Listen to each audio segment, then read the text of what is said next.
Alright gamers, we are back with another mesh update, and honestly I cannot believe it took me this long to get to this particular mesh. When I say this is the most awful, terrible, bland mesh in the Sims 4 base game, I am not kidding. So today we're going to work our magic. Brand new mesh, brand new texture, update the shadow mesh, custom specular, a bunch of stuff. I'm going to run you through it, okay? Trust me when I say this mesh was in dire need of a little bit of love, and of course your boy is happy to provide. You may be thinking, Joe, what mesh are you even talking about? What are you making a big song and dance about? I'm talking about this basic ass sofa. What even is going on here? As per usual, boys and girls, if you like this kind of content, please do ensure that you're liking the video, hitting that little subscribe button. And if there's a particular mesh that you want me to have a look at, to fix up for you personally, let down in the comments. I would greatly appreciate all the suggestions, and any feedback on this particular one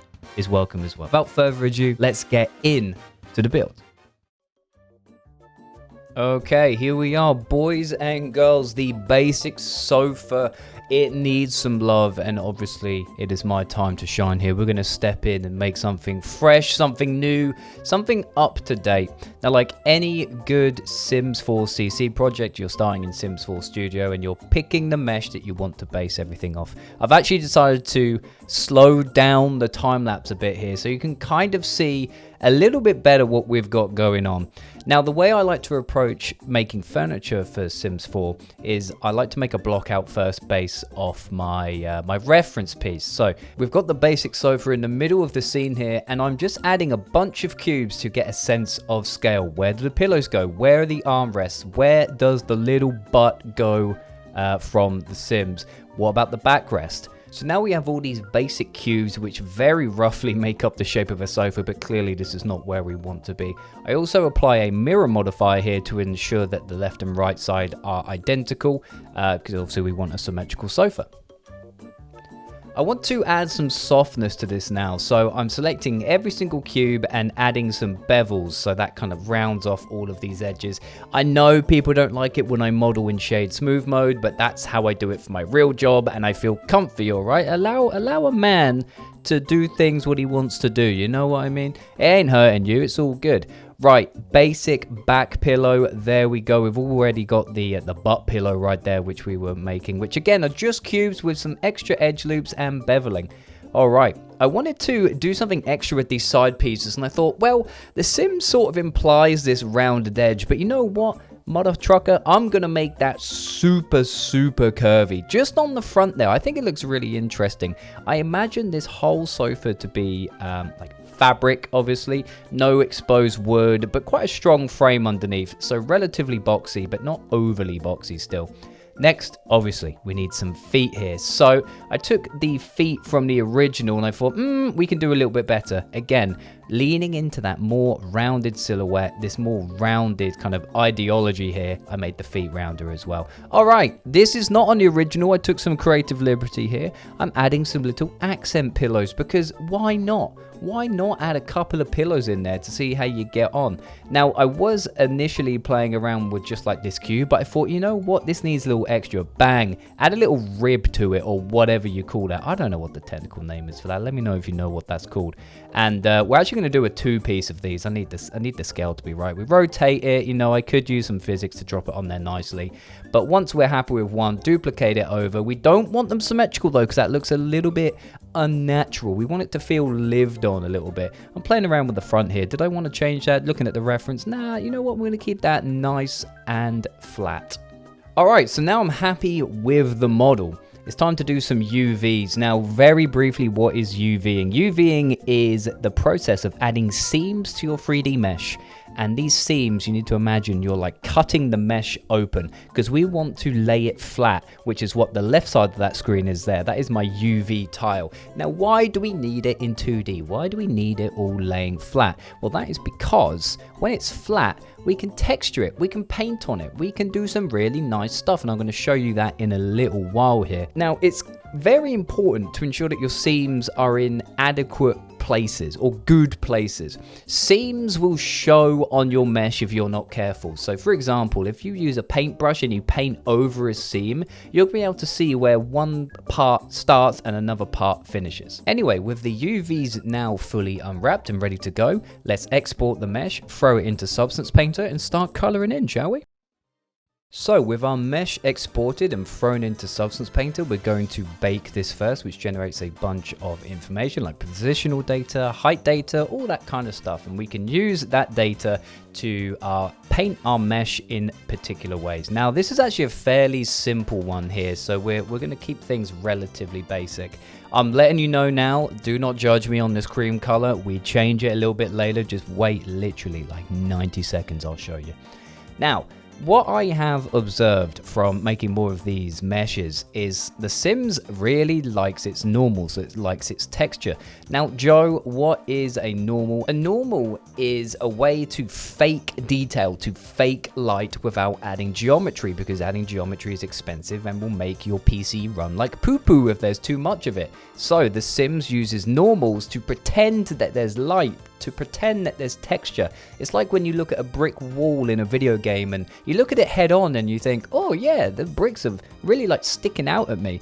Whereas in reality, you look down the wall from a side perspective and you think, hang on a second, that shit's flat. What are we talking about here? Anyway, back to the texture. I've separated out this mesh into 3 key parts. You've got the base, you've got the big cushions, and then you've got the little pillows. That's kind of the vibe I wanted to go with. I'm trying to play around with like creamy orange kind of stuff right now, and it's just not hitting the spot for me. I kind of touched on a bit of a blue there, and I think that introduced a bit of neuron activation. I go back to that blue in a minute here. Yeah, I don't know what I was thinking with this cream. Maybe a neutral tone, a little nude tone may have been nice, but for some reason I couldn't land on anything that made me feel good. Oh, there we go. Yeah, 30-year-old man goes from millennial green and he calls it a day. Absolutely not. We'll be changing this in a minute here. Something that you may have missed, I added a cotton texture to everything on this mesh apart from the feet. And what that does, it uses normals to give like this very tactile look and feel to the mesh, which is very reminiscent of original Sims 4 meshes, so I wanted to keep that in place. Here we go. We've got the blue going now. We're going tritone, baby. All complementary. We love it. Light blue pillows, slightly different hue for the main, and a dark main body here. What we're doing right now, once we're happy, is we're going to export the base color, the roughness, and the normal, and move on to the next steps here. Unlike the last step, these last few steps are actually the worst for me. These are not fun. This is tidying up and piecing together. Sure, it's cool to see everything come together in Sims 4 Studio. There you go. There's our new little sofa right there. But oh my goodness, the things you need to do with the specular and the normal are just like alien level of complex for me. So this is us sorting out the specular. Throw it in Photoshop. You want to invert the image, add an alpha channel, and then do the levels on the red, green, and blue, which dictates the roughness, metallic, and reflective values. Export that as a DDS, which you need a plugin to export as. I know, very complicated. I have a long form video on it. Here we are doing the normals. Now, normals, the standard ones are like this blue color, but we don't want that. So we have to adapt to the Sims 4 style of normals, which are like gray and stuff, using Photoshop. Again, exporting as DDS. Now, back in Sims 4 Studio, we're feeding everything back in, piecing it all together with our base color, our custom specular, and our normals. Right here, we're looking at the rig. Now, you may be thinking, Joe, what are these triangles? What are we doing with these? Well, simply put, this is where your Sim puts their butt. This is where your Sim puts their butt and where their feet go. Depending on their age as well, it changes. So there's like butt position for toddler, butt position for infant, and all that kind of stuff. Few more things to do here. Shadow mesh, very important. I export the original shadow mesh, which gives me another Blender file.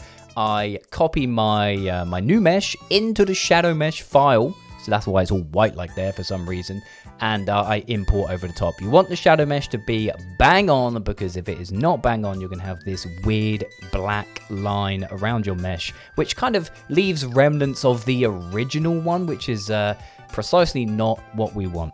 Now, I'm doing good service right here. I'm doing that good for the gamers. What are we doing? We are making lower level of detail meshes here, okay? Manually going through my sofa and progressively making it less and less detailed, removing geometry, okay? LODs, level of detail. When these are used in-game, for example, when you change your in-game graphics settings, it will default to these lower level of detail meshes, meaning your computer can run it better, or if you're really far away from the mesh, say the camera's far away from the mesh, because you don't need to see all the detail, it will use a lower level of detail model. And frankly, this is tedious, but I was lazy about it when I started learning Sims 4 CC, and I had quite a few individuals say, oh my goodness, why is there not LODs? It's not that hard. And you're right, it's not that hard. I'm just a lazy guy, it seems. But now I know people watch every now and then, and maybe they are on my Patreon, Patreon/JustJoe Show, if you want to see my packs and stuff and all that kind of stuff.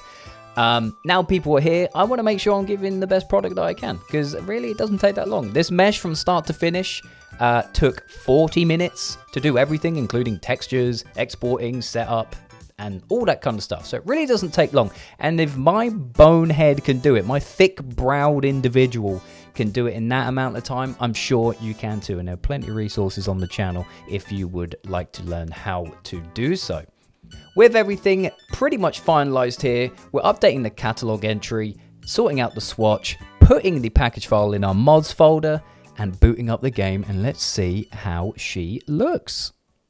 Alright, time for the comparison shots. Let's have a look here. Obviously, you got my blue boy on the right and the original on the left. Having a look at the comparison, obviously I'm biased. I much prefer the silhouette, the shape, the feel of my one, but there's still a few motifs of the original in there. You've got the light highlighting around these sharper edges. You got relatively same profile, but just with some extra sauce. I really like this real simple remake, but you guys let me know what you think. So there we have it, boys and girls. Another mesh bites the dust. I had a lot of fun doing this one, to be fair. I like the quick and simple ones, but with high impact. You really are just going from simple cubes and boxes to something with a little bit more curvature, a little bit more pizzazz, a little bit more sauce, like I said in the video. But as you know, we cannot stop there. I need to know, what are we doing next? I've had requests for window coverings, curved objects, lighting. There's all manner of things which I could dive into, but I need to know from you guys, what would you like to see next? Also, if you'd like to learn more about custom content creation, whether that's making meshes, making textures, or Sims 4 custom content in general, at least the build buy stuff, we are live on Twitch every single Sunday talking Sims 4 CC, and more often than not, I'm going to be making something, so feel free to hop in here on the YouTube chat or over on the Twitch side of things. Heck, even on TikTok, if that's your jam as well, hop in there, ask questions. I am there from 7 p.m. UK time until around about 10 p.m, making custom meshes, answering questions, and just generally shooting the shit. With all that being said, boys and girls, thank you ever so much for watching this video and sticking through it. I greatly appreciate it. We are very close to 2,000 subscribers in like 8 weeks, which is absolutely bonkers. I can see there is a bit of a demand for this stuff, and honestly, I love making it, and I love seeing the positive reception, even the bad comments as well. I see you, motherfucker. Anyway, boys and girls, thank you again for watching the video. I hope you enjoyed. I will see you all again very, very soon.